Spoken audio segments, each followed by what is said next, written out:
We turn now to the nation's highest court in what is bound to be a political showdown. Justice John Paul Stevens, who turns 90 this month, said today he will step down from the high court. But before you can say jurisprudence, the conversation shifted. Who will the president nominate to fulfill Stevens' liberal shoes? And how far will the Republicans go to try to stop him? My co-anchor Terry Moran in Republican territory today has our report. At the Southern Republican Leaders Conference here in New Orleans today, the party faithful and party leaders were loaded for bear. From now until November, when they say, yes, we can, we stand up and we say, oh, no, you don't. While conservatives here cheered Sarah Palin and bought buttons and political paraphernalia and hobnobbed, they were planning for a major assault this November on the Democrats' control of Congress. So the news that Supreme Court Justice John Paul Stevens was retiring shot another jolt of political adrenaline through this gathering. So you're predicting a long, hot summer of a confirmation battle? I think that is very likely. You think it's going to be a big fight? Well, I expect it will be. I can't imagine that it's not going to be some kind of big brouhaha over the next nominee.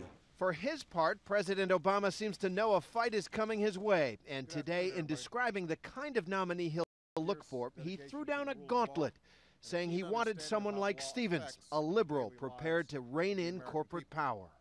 It will also be someone who, like Justice Stevens, knows that in a democracy, powerful interests must not be allowed to drown out the voices of ordinary citizens.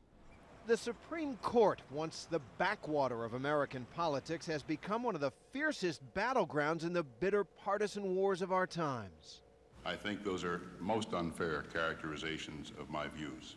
Ever since President Reagan's nomination of Judge Robert Bork galvanized liberals to launch an unprecedented, bare-knuckled, and ultimately successful battle to defeat him, Supreme Court nominations have often turned into titanic, televised struggles.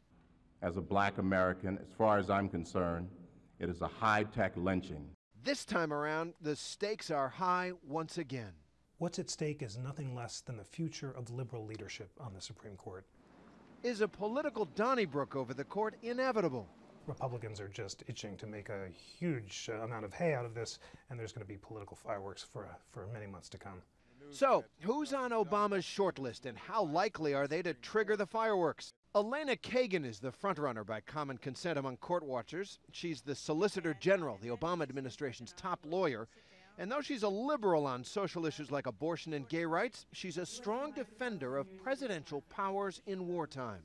Elena Kagan is very impressive and very appealing because she meets the Goldilocks standard. Not too liberal, not too conservative, just right. If President Obama is looking to stoke his political base, Judge Diane Wood could get the nod. She's a passionate liberal with a sweeping view of the Constitution. And then there's the intriguing possibility that the president could pick a politician to put on the court, which he's often said he wants to do. We have not had a politician on the court for a long time. It's striking that a majority of the court that decided Brown versus Board of Education, the great segregation case in 1954, were former politicians. There were no sitting judges. This court is all former appellate judges. So the president is considering Homeland Security Secretary and former Arizona Governor Janet Napolitano and Michigan Governor Jennifer Granholm.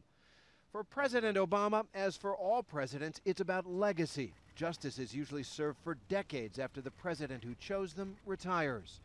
For Republicans, it's an opportunity to fire up the troops in an election year that looks very, very good for them.